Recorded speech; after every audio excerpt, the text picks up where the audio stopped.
Hey, welcome to the right time. Today is day 6 of NaNoWriMo, and NaNoWriMo is National Novel Writing Month, where it's a worldwide event to encourage people to sit down, especially here in Canada when the weather gets kind of crummy in November. But you're encouraged to sit down and write a 50,000 word novel. Now, I don't write novels, I write nonfiction. But I've done this for 10 or 12 years, and like I say, it's a worldwide event involving millions of people.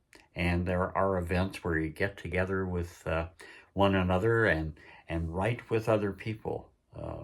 Since we've been doing it for so long, we've seen people writing their book by hand. One year there was, 2 years, there was a 14-year-old girl that her mother would drop her off at one of these events, and she was writing a book, and I'm like, wow, she's 14 and writing this book. In Edmonton, for a couple of years, you show up to one of these writing events wearing your pajamas, and the idea was you write all night long. And very luckily, there was a Denny's in West Edmonton that would block off a part of the Denny's, and all these people would show up wearing pajamas and whatever, casual clothing, and hook up their laptops, pull out their paper, their pens, and write all night. They had a server whose job it was just to serve coffee and breakfast and meals, and it went on all night. It was fabulous. I think the latest my wife and I ever stayed was like 1 o'clock. We're like, we can't stay all night, but it was a lot of fun. They have contests, how many words you can write in a minute, that kind of thing. It was a lot of fun. And it was just encouraging to sit with other writers and watch them working. I also discovered that even though it's day 6 of NaNoWriMo, I discovered this morning on Facebook, my Canadian author friend Danielle Metcalf-Chennai posted that it's I Read Canadian Day. And that's not something I was aware of. And I think it's geared to children's books. And I don't have too many children's books. I have some in my library at the front of the house. But my wife takes care of the children's books, so I don't have too many. But I do have Canadian books. And of course, this is kind of old school, Pierre Burton. But he writes beautifully.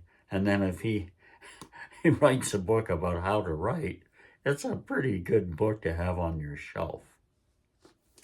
Another Canadian book I have is written by the author Karsten Stroud, who a lot of people don't know about this guy.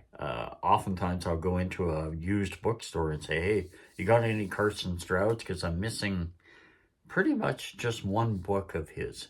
I have all his books except for one. And when I say, oh, Karsten Stroud, they're like, who's that? I go, well, he's a Canadian author. And they'll take me to the Canadian section. And it's very rare that you'll find. But the guy's a New York Times best-selling author. And this book, it's my favorite book of his. And every year, my daughter and I pull out this book because it has a little toast in it. My daughter and I celebrate Donnelly Day every February the 4th, and the Donnellys were a family that were massacred on February the 4th, 1880, and they were killed by their neighbors and their townspeople, and nobody ever went to jail. Nobody ever accounted for these murders. And in fact, their tombstone had to be taken away from the cemetery because the first original tombstone said murdered. And so many people defaced and vandalized the tombstone that they had to put in a new tombstone that says died on this particular date.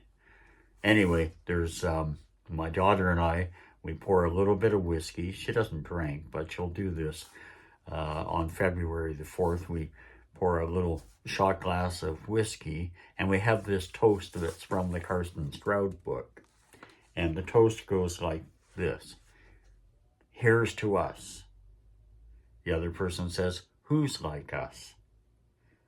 The first person says, devil a one. The next person says, and they're all dead. So oftentimes both of us will say, they're all dead. So it goes like this. Here's to us. Who's like us? Devil a one. And then we both say, and they're all dead. And then we have our little toast. So we celebrate Donnelly Day every February the 4th. Anyway, blah, blah, blah. That's taken 5 minutes to tell you all this stuff. And you're probably bored to tears. And I'll bore you some more. I'll throw in some footage of me typing. And anyway, thank you for joining the right time. We'll see you probably tomorrow. Thanks. Bye-bye.